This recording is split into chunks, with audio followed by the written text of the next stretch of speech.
Hello दोस्तों, आप सभी का जीटीसी एकेडमी में स्वागत है। दोस्तों, अगर आप हमारे चैनल पर पहली बार विजिट कर रहे हैं तो चैनल को सब्सक्राइब करना ना भूलें और साथ ही साथ बेल आइकन को जरूर प्रेस करें। आज हम बात करने वाले हैं क्लास 10 की मैथ्स का जो थर्ड चैप्टर है, दो चरों वाले रैखिक समीकरण। उसमें हमारी एक्सरसाइज 3.3 यानी कि हिंदी में प्रश्नावली बोलते हैं, प्रश्नावली 3.3 को सॉल्व करने वाले हैं। और उसमें से हमने question number first and second के दो पार्ट कर चुके हैं। अब आपने अगर वो वाली वीडियोस नहीं देखी है तो आपको डिस्क्रिप्शन में उन दोनों का लिंक मिल जाएगा। अब बात करते हैं हम क्वेश्चन नंबर सेकंड का, जो आज थर्ड पार्ट है हमारे पास। वो है दो अंकों की संख्या के अंकों का योग 9 है। इस संख्या का 9 गुना संख्या के अंकों को पलटने से बनी संख्या का 2 गुना है, वह संख्या ज्ञात कीजिए। अब सबसे पहले तो हमें पता नहीं है कि संख्या क्या है, लेकिन स्टेटमेंट दे रखी है तो बहुत ही अच्छे तरीके से इसको सॉल्व करने वाले हैं और मजेदार तरीके से। तो इसमें हम क्या करने वाले हैं कि सबसे पहले हम संख्या मानेंगे। तो यहां पर जब हम हल करेंगे तो सबसे पहले लिखेंगे माना इकाई का अंक, इकाई का अंक इज इक्वल टू एक्स। अब इकाई का अंक क्यों बोल रहे हैं, वो इसलिए बोल रहे हैं कि दो अंकों की, अब दो अंक किसमें होंगे, सपोज ये 23 है या 10 है, इस प्रकार से दो अंक होंगे तभी तो पहला इकाई वाला अंक होता है और दूसरा दहाई वाला अंक होता है। तो इसीलिए यहां पर क्या लिखा हमने, माना इकाई का अंक x है तथा दहाई दहाई का अंक बराबर y। ठीक है, अब अंक हमने मान लिया, इकाई का अंक x है और दहाई का अंक क्या है हमारा, y है। इसमें इसने स्टेटमेंट में कह रखा है कि दो अंकों की संख्या के अंकों का योग 9 है। इस संख्या का 9 गुना संख्या के अंकों को पलटने से बनी संख्या। अब सबसे पहले तो इन दो संख्याओं से हम संख्या बना लेते हैं। तो सिंपली हम यहां लिख देंगे संख्या। सबसे पहले तो संख्या बनानी पड़ेगी। अब यहां पर ध्यान दीजिए कि इकाई का अंक तो हमारा x होगा, ठीक है। अब जब इकाई का अंक x मान लिया तो दहाई का हम सीधे y नहीं लिख सकते हैं। उसमें देखो लॉजिक क्या है, अगर मैं 12 लूं, ठीक है, तो 12 में क्या होगा 2 प्लस, अब इस 1 के साथ क्या हुआ होगा, मल्टीप्लाई 10। तो 10 1 जा 10 प्लस 2 इज इक्वल टू आपका 12।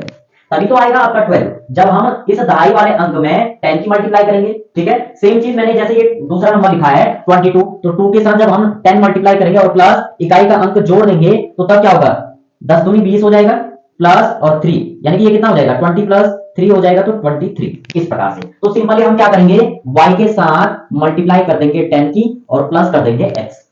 आ गया समझ में, ठीक है। यानी कि यहां पर क्या बन जाएगा हमारा, ये बन जाएगा हमारे पास 10y प्लस x। अब आ गई हमारे पास संख्या, ठीक है। एक संख्या आ गई। दूसरी संख्या इसने बोला था कि अंकों को पलटने से बनी संख्या का 2 गुना। अब पहले ही हम लिख देते हैं अंकों को पलटने से बनी संख्या, यहां लिख देते हैं प्रश्नानुसार। प्रश्नानुसार इसमें क्या लिखेंगे,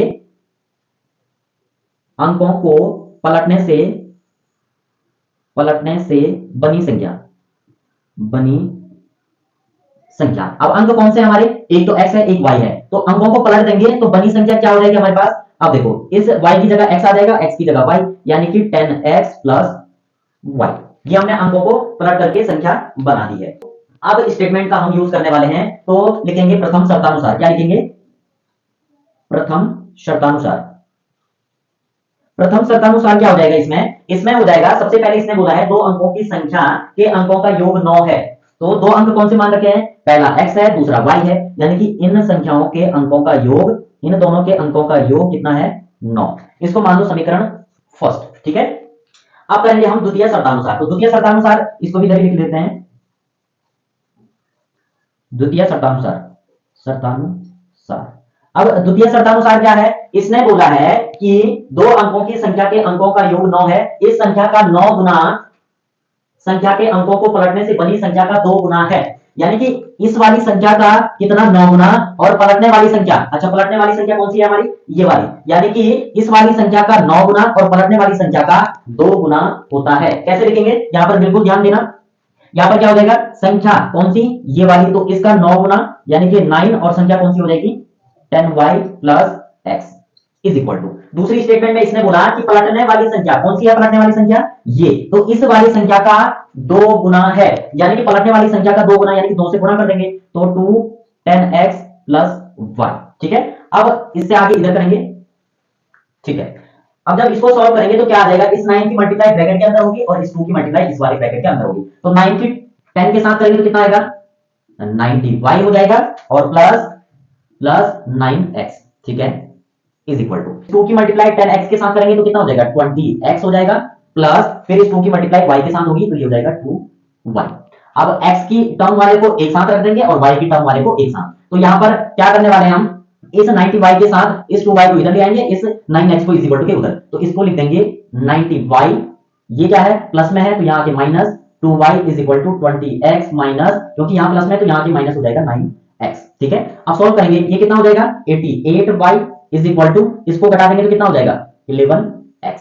ठीक है, इस 11x को इज इक्वल टू इधर ले आएंगे तो हमारे पास समीकरण बन जाएगी 88y, ये प्लस में तो माइनस हो जाएगा 11x इज इक्वल टू 0। अब 88 को क्या लिख सकते हैं, अब देखो यहां भी 11 है, ये क्या है 88, इसमें भी 11 छुपा हुआ है, 11 multiply 8y minus 11x is equal to 0। यहां भी 11 है, यहां भी 11 है, तो 11 कॉमन आ जाएगा और यहां क्या बचेगा हमारे पास 8y minus x is equal to 0।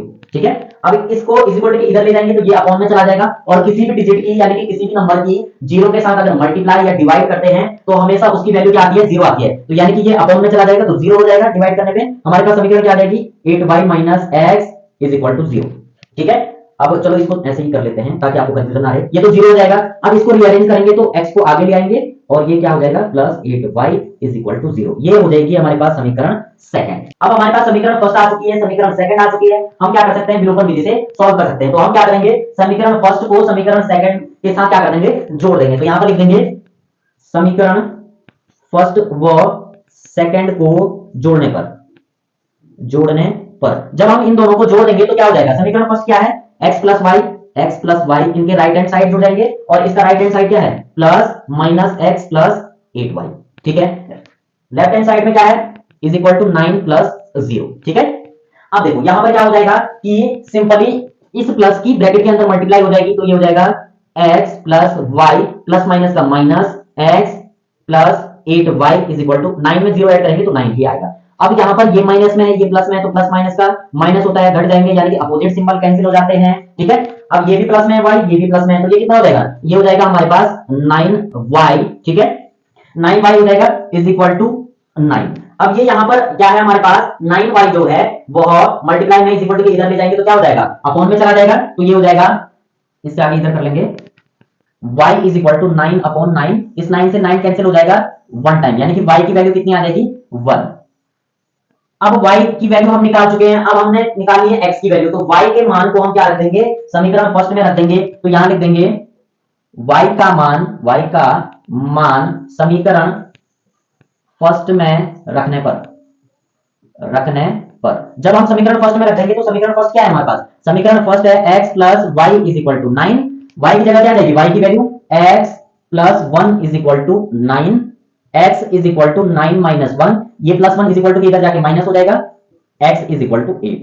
तो दैट मींस हमारे पास x का जो मान हमने माना था वो क्या माना था, यानी कि x के नंबर को हमने माना था इकाई का अंक और y वाले नंबर को हम क्या मानेंगे दहाई का अंक। तो दैट मींस हम क्या लिख देंगे, अतः वह संख्या ठीक है, वह संख्या क्या होगी, x को हमने क्या माना था इकाई का अंक, तो इकाई में ये हो जाएगा, और y को माना था दहाई का अंक, तो दहाई वाला अंक इधर आएगा। दैट मींस अतः वह संख्या 18 होगी, यानी कि 18 होगी। आई बात समझ में। तो दोस्तों इस प्रकार से कितना अच्छे तरीके से हमने इसको सॉल्व किया है, तो आपको भी वीडियो को विदाउट स्किप किए एंड तक जरूर देखना है ताकि आपके मन में कोई भी डाउट ना रहे। अब बढ़ते हैं इसके फोर्थ पार्ट पे। क्वेश्चन नंबर सेकंड का फोर्थ पार्ट है हमारे पास, मीना 2000 रुपए निकालने बैंक गई, उसने खजांची से 50 रुपए तथा 100 रुपए के नोट देने के लिए कहा। मीना ने कुल 25 नोट प्राप्त किए, जांच कीजिए कि उसने 50 और 100 रुपए के नोट कितने प्राप्त किए।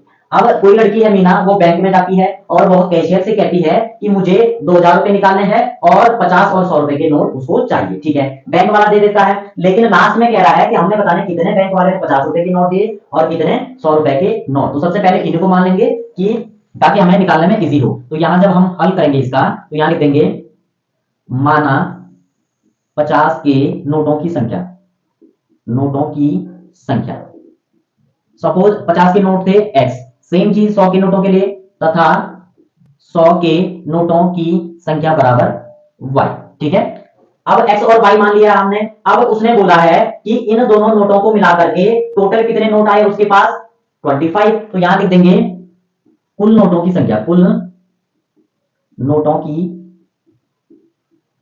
संख्या 25 है। अब कुल नोट कितने, x plus Y is equal to इन दोनों को मिला करके 25 नोट हो रहे हैं उसके पास, इसको बना दो समीकरण फर्स्ट, ठीक है। अब हम लिखेंगे शर्तानुसार, प्रथम शर्तानुसार। अब प्रथम शर्तानुसार क्या हो जाएगा, उसने बोला है कि हमने 50 के नोट x माने हैं तो यहां पर लिख भी देंगे 50x प्लस 100 के नोटों को y माना है तो 100y हो जाएगा ये वाला, ठीक है, इज इक्वल टू टोटल रुपए कितने निकाले हमने 2000, तो यानी कि ये रुपए माने हमने तो यहां आ जाएगा 2000 रुपए, इसको बना दो समीकरण सेकंड, ठीक है। अब समीकरण फर्स्ट एंड सेकंड हमारे पास मिल गई है। अब करेंगे हम इसको विलोपन विधि से। तो विलोपन विधि से कैसे होगा, सबसे पहले तो इसको इक्वल करना पड़ेगा एक पद हमको, तो यहां क्या कर लेंगे, यहां लिख लेंगे समीकरण फर्स्ट व सेकंड से।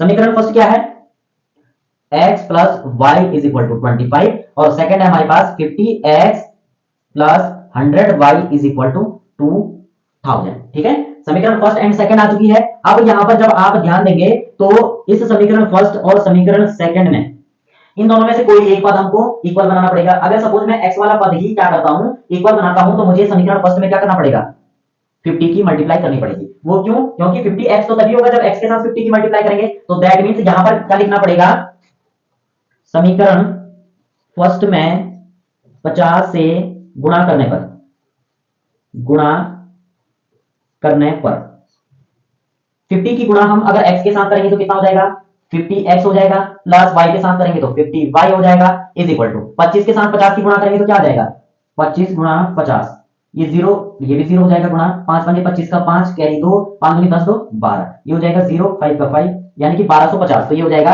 1250, ये बन जाएगी समीकरण थर्ड, ठीक है। अब हम क्या करने वाले हैं, समीकरण थर्ड और सेकंड को सॉल्व करेंगे विलोपन विधि से।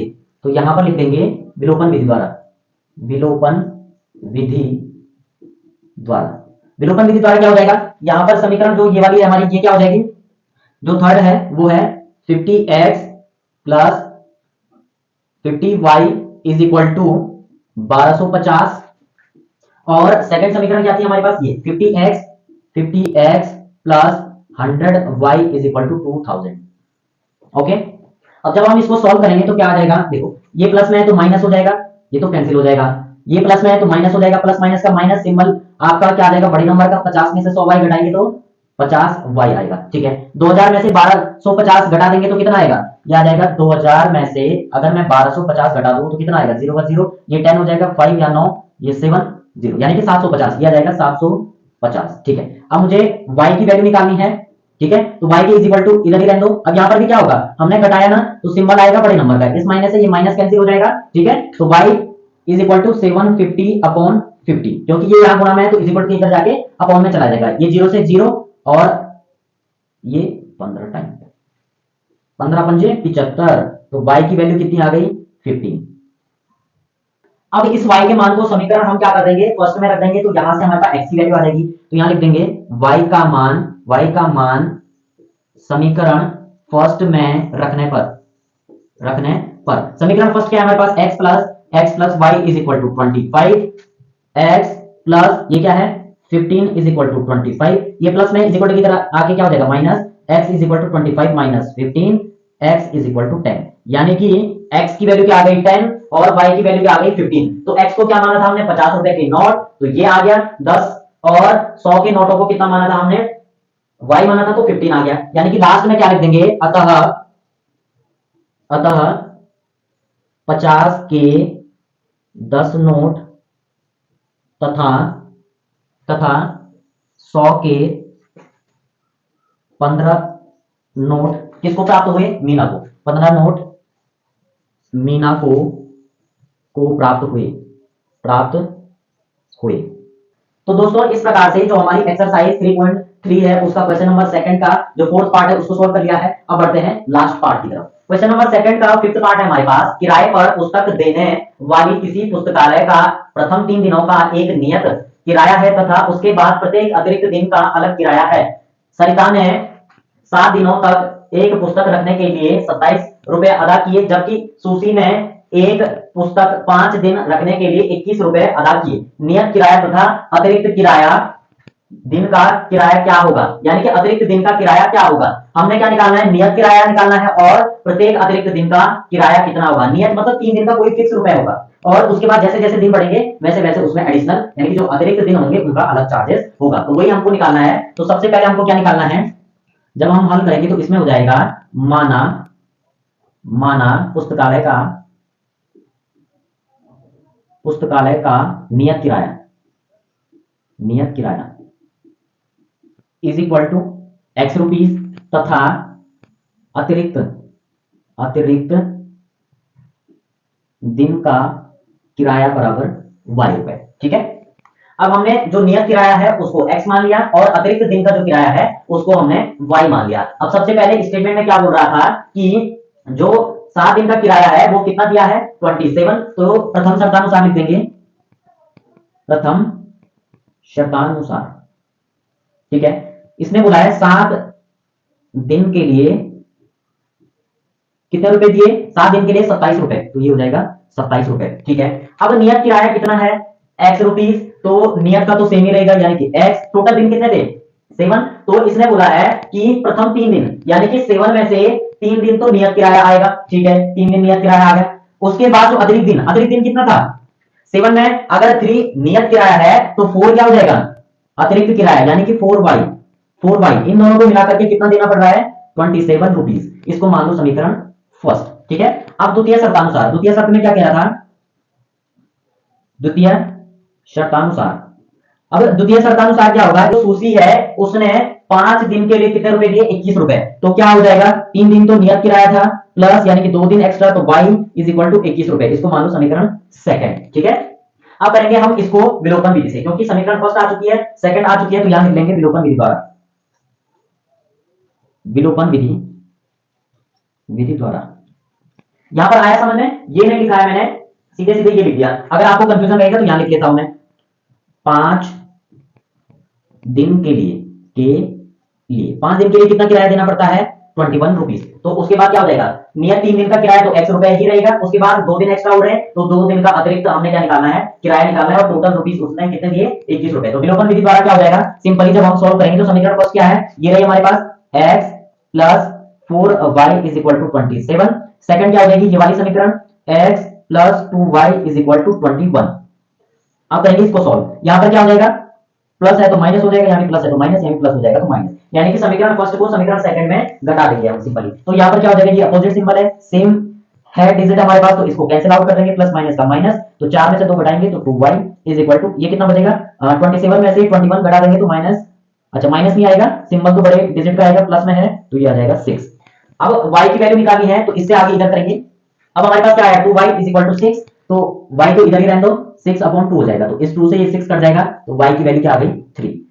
यानी कि y क्या माना था हमने, y माना था अतिरिक्त दिन का किराया, तो अतिरिक्त दिन का किराया कितना है, 3 रुपए। ठीक है, अब जो है हमने क्या निकालना है, ये निकालना है नियत किराया। तो इस y का मान समीकरण फर्स्ट में रख देंगे, तो हमारे पास क्या निकल के आ जाएगा, x की वैल्यू आ जाएगी। तो यहां लिख देंगे y का मान समीकरण फर्स्ट में रखने पर समीकरण फर्स्ट क्या है हमारे पास, ये है समीकरण फर्स्ट, तो इसको लिख देंगे x plus 4y is equal to 27। ठीक है, y का मान 3 रख देंगे, तो x प्लस 4, y का मान यहां आ जाएगा 3 is equal to 27, x plus 4 क्या 12 इज इक्वल टू 27, यानी कि 4 3 जा 12 हो जाएगा। तब क्या आ जाएगा, x की वैल्यू निकालनी है, ये 12 प्लस में इज इक्वल टू इधर आके माइनस हो जाएगा, तो 27 minus 12 x is equal to 7 में से 2 घटा देंगे तो 5 बचेगा, 2 में से 1 घटाएंगे तो ये आ जाएगा। यानी कि जो नियत किराया है वह कितना है, 15 रुपए, और जो अतिरिक्त दिन का किराया है वो कितना है, 3 रुपए। तो यहां लिख देंगे अतः नियत किराया 15 रुपए है, तथा अतिरिक्त दिन का किराया 3 रुपए है। तो दोस्तों इस प्रकार से हमने क्या कर लिया है, नियत किराया भी निकाल चुके हैं, ये रहा नियत किराया, और अतिरिक्त दिन का किराया y माना था तो ये हम निकाल चुके हैं। तो इस प्रकार से जो हमारी प्रश्नावली 3.3 या जो पुराना सिलेबस है 3.4 वो कंप्लीट हो चुकी है। इस एक्सरसाइज के साथ साथ हमारा जो दो चरों वाला रैखिक समीकरण है वो भी कंप्लीट हो चुका है। अब नेक्स्ट वीडियो में हमारा चैप्टर 4 स्टार्ट हो जाएगा। अगर आपको इस एक्सरसाइज में या इस पूरे चैप्टर में कोई भी डाउट रहा होगा तो आप मुझे कमेंट में पूछ सकते हैं। और अगर आपको यह वीडियो अच्छी लगे तो वीडियो को लाइक शेयर एंड सब्सक्राइब करना ना भूलें और साथ ही साथ बेल आइकन को भी जरूर प्रेस करें। तब तक के लिए बाय बाय।